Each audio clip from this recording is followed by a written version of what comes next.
Tidak ada rahasia untuk mencapai kesuksesan. Sukses itu dapat terjadi karena persiapan, kerja keras, dan mau belajar dari kegagalan.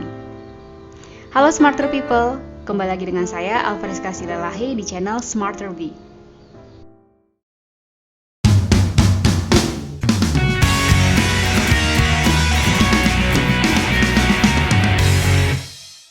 Halo, kembali lagi ke channel Smarter V. Hari ini kita akan kembali mempelajari transistor. Nah, di sesi ini transistor yang kita pelajarin itu yaitu BJT atau merupakan kepanjangan dari Bipolar Junction Transistor. Oke, kita lanjutkan kembali bagaimana jenis konektivitas BJT. Tadi ada common base ya. Nah, penguat ini biasanya digunakan sebagai penguat tegangan. Perhatikan penguat tegangan. Ciri khas dari kaki emitter yang ini, kalau misalnya kalian lihat di slide-nya, merupakan input dan kaki kolektor merupakan output. Berarti ini input, ini output. Saya bikin di sini in. Sedangkan kaki basis di-ground-kan atau ditanahkan. Ini ada gambar tapi kecil sekali. Ini implementasi dari transistor ya. Sifat dari common base itu seperti apa? Isolasi input dan output tinggi sehingga feedback kecil. Cocok dipakai sebagai preamplifier karena mempunyai impedansi yang tinggi dan dapat menguatkan sinyal kecil. Jadi penguat BJT untuk common base itu bisa dipakai sebagai preamplifier ya, menguatkan tegangan karena apa? Impedansinya tinggi dan dapat menguatkan sinyal kecil. Namun hanya sinyal kecil.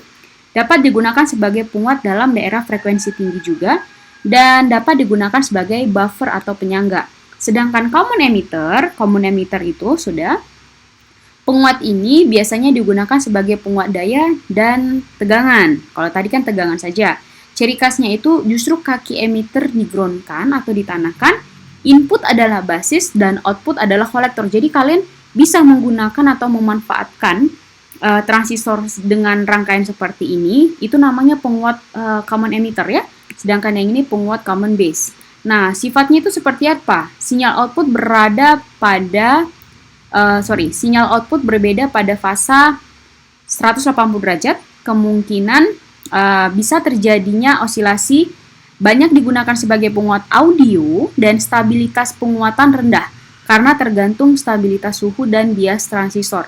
Jadi sebenarnya ini hasil penguatannya stabilitasnya kurang, tapi kalau misalnya kita ingin menghasilkan suatu yang ingin kita rubah adalah beda fasanya, maka kita bisa menggunakan common emitter. Itu digunakan untuk audio.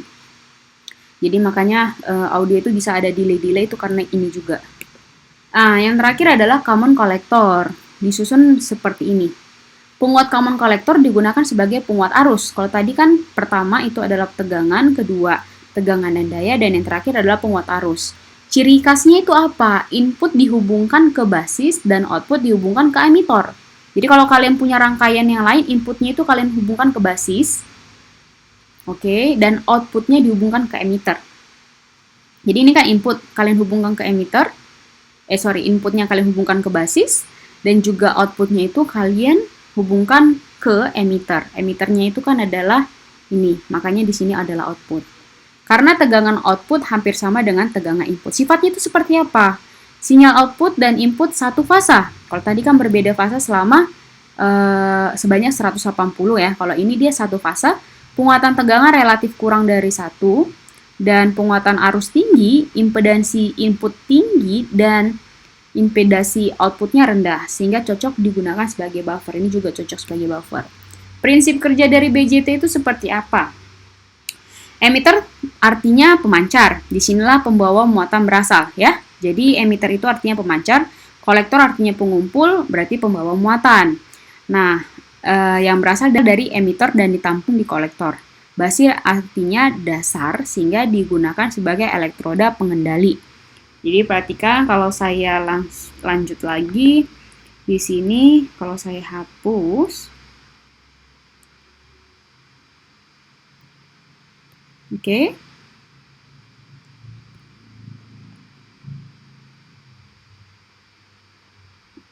di sini kita tetap ngomongin NPN.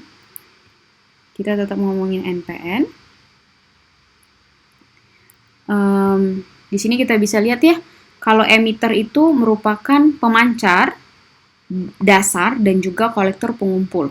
Oke. Nah, prinsip kerja dari BJT, transistor bekerja pada wilayah antara titik jenuh atau saturasi dan kondisi terbuka atau cut off, yaitu di daerah aktif. Jadi dia bisa bekerja pada wilayah saturasi, cut off, dan juga daerah aktif.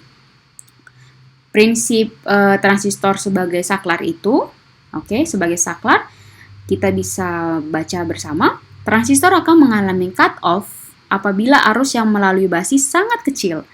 Jadi ini sebenarnya kan dihubungkan terhadap suatu sumber ya kan?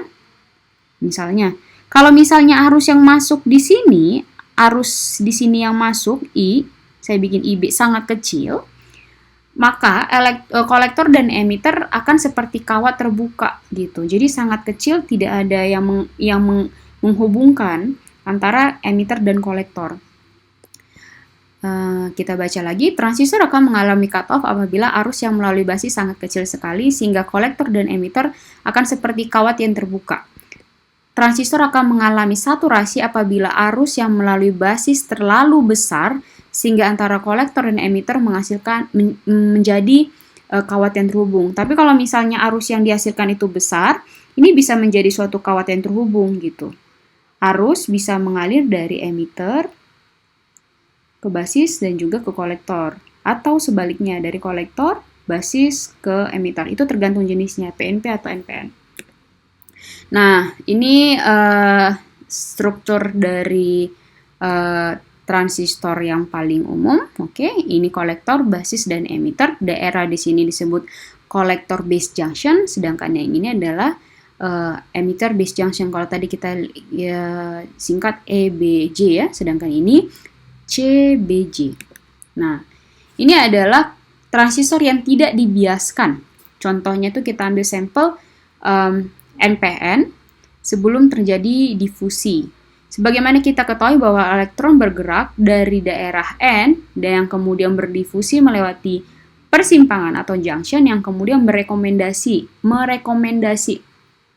merekomendasikan ya, tapi berrekomendasi dengan hole di daerah P. Jadi si DN ini kemudian mengalami difusi sehingga mereka terjadi perubahan posisi atau state ya. Jadi yang tadi positif itu pindah ke sini gitu kan. Itu yang namanya berekombinasi.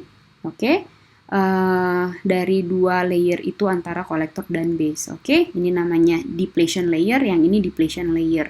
Ini untuk NPN, ini untuk NPN. Nah, untuk transistor yang tidak dibiaskan itu seperti dua buah dioda yang saling ditumpuk. Nih, two back diode yang memiliki dua junction antara emitter basis, yang disebut dengan emitter diode, dan juga kolektor basis, Yang pada faktanya atau aktualnya daerah ini merupakan lebih tipis dibandingkan antara kolektor dan emitter. Jadi emitter dan kolektor itu jauh lebih tebal dibandingkan basis. Basis itu sangat tipis sekali. Tapi kalau misalnya kalau basis tebal bagaimana, Bu? Itu tidak akan terjadi aliran arus seberapapun besar arus yang kalian kasih untuk menghantarkan elektron dari setiap layer. Dari tadi kan di sini ya. Di sini misalnya basis, di sini adalah tadi kita bikin di sini kolektor, di sini emitter. Kalau misalnya ini tebal sekali. Jadi kayak saya bikin kayak gini. Ini sama saja dengan sebenarnya dua dioda. Dan tidak akan mungkin terjadi aliran arus atau aliran elektron. Kenapa? Karena ya tidak terjadi rekombinasi. Yang akan terjadi rekombinasi atau terjadi arus difusi itu jika si basisnya itu tipis sekali layernya. Lapisannya tipis. Nah, ini adalah transistor yang bias. Jika yang tidak bias itu harus dikoneksikan dengan sumber tegangan eksternal sehingga diperoleh arus yang melalui beda potensial transistor, maka untuk transistor bias juga demikian. Emitter bertindak sebagai elektron bebas yang menginjeksi masuk ke basis. Dan basis itu dilewatkan dari emitter ke kolektor. Kolektor kan pengumpul, berarti endingnya adalah kolektor ya. Ini adalah pengumpul. Kalau kalian lihat kursor saya, oke. Jadi dari emitter, basis, kemudian ke kolektor. Kemudian kolektor sesuai dengan namanya adalah mengolek atau mengumpulkan elektron dari basis. Jadi dari emitter, kemudian basis, kemudian ke kolektor. Ini bagaimana cara membiaskannya ya. Ini NPN, di sini berarti basis, di sini berarti emitter, di sini adalah kolektor. Kita lihat di sini diberi sumber tegangan VBB. Di sini bikin VBB merupakan sumber arus yang melakukan forward bias pada diode emitter. Ingat ya, emitter itu berarti emitter basis. Emitter basis itu di mana? Di sini. Sedangkan VCC adalah sumber tegangan yang membalikkan, diode pada kolektor diode atau kolektor basis. Nah, di sini adalah VCC. VBB di sini ya. VCC di sini. Kalau mengingatnya maka VBB itu berarti di sini ada basis, kalau VCC di sini ada kolektor. Jika VBB lebih besar daripada VBE, VBB lebih besar daripada VEE, maka elektron akan memasuki area rayon. Jadi kan tadi sudah kita bahas. Kalau misalnya, ini kan tipis ya. Kalau arus eksternal yang kita taruh pada titik basis itu sangat kecil, maka sama saja. Maka elektron tidak akan bisa berpindah dari sini ke sini. Harus ada sebesar tertentu. Masih ingat nggak, semikonduktor itu harus ada 0,7 volt supaya bisa berpindah kan? Nah, seperti itu juga VBB itu harus ada nilai tertentu. Kalau nggak, dia tidak bisa sebagai jembatan. Oke? Nah, selanjutnya, kalau misalnya lebih besar, maka dia bisa lewat. Selanjutnya, kita bisa lihat ya aliran arus dari emitter, kemudian ke basis, ada di sini RB, kemudian melewati, kemudian ke kolektor, dan juga di sini ada hambatan kolektor. Nah, di sini adalah jika VBB lebih besar daripada VBE, emitter akan melewati basis ya. Ini emitter inject free electron into basis. Jadi emitter akan diinjeksi untuk melewati basis, kemudian free electron from basis akan mengalir ke kolektor dari sini. Oke. Selanjutnya, ini adalah summary-nya. Oke, VBB bisa menghasilkan forward bias pada emitter diode sehingga bisa menolak atau mendorong elektron bebas dari emitter masuk ke basis. Nah, basis yang dibuat dengan tipis dan tipis lah saya katakan, itu membuat semua elektron dapat mengalir dengan waktu yang cukup secara berdifusi, tapi tidak boleh secara tebal ya. Itu salah satu syarat utama sebuah transistor. Kemudian elektron ini mengalir sampai pada kolektor yang melewati RC untuk pada terminal positif VCC sumber arusnya. Nah, ini adalah ini terpotong. Kalau misalnya kita mau hitung-hitungan dengan menggunakan KCL, dengan menggunakan KCL,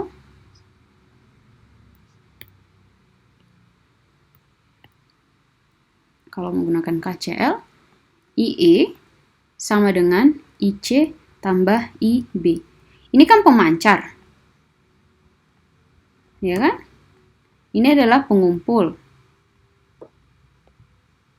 Ini adalah basis lah saya katakan. Nah, ini tadi itu adalah in, ini adalah out. Ya kan? Oke. Karena IB sangat kecil sekali, maka dengan menggunakan KCL itu, kalau IB sangat kecil sekali, ini IB, maka IE itu bisa dikatakan sama dengan IB.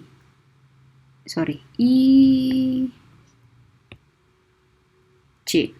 Oke.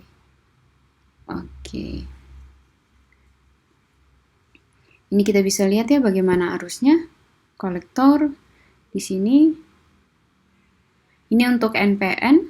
NPN mulai dari emitter. Ini untuk NPN, bagaimana aliran elektronnya mulai dari elektron ke basis, ya kan? Ke basis, kemudian dia jump ke kolektor. Sedangkan pada PNP dia itu kebalikannya, bukan dari elektron, tapi kita bisa lihat dari kolektor ke basis dan juga ke emitter. Nah, yang tanda panah tanpa putus-putus itu adalah simbol NPN Yang konvensional. Bagaimana arus yang konvensional? Nah, konvensional itu ya sesuai dengan arah panahnya kan, jadi mulai dari kolektor, pengumpul, kemudian ke bawah. Nah, itu jika basisnya itu tidak dibuat sangat tipis, dan itu hampir tidak bisa menghasilkan suatu fungsi transistor, penguat, dan saklar. Tadi dua fungsi utama dari transistor itu kan. Halo Smarter People, bagaimana video hari ini? Semoga semua penjelasan saya itu bisa tersampaikan dengan baik dan juga bisa dipahami dengan baik oleh masing-masing mahasiswa ya. Oke, sampai ketemu lagi. Thank you Smarter People.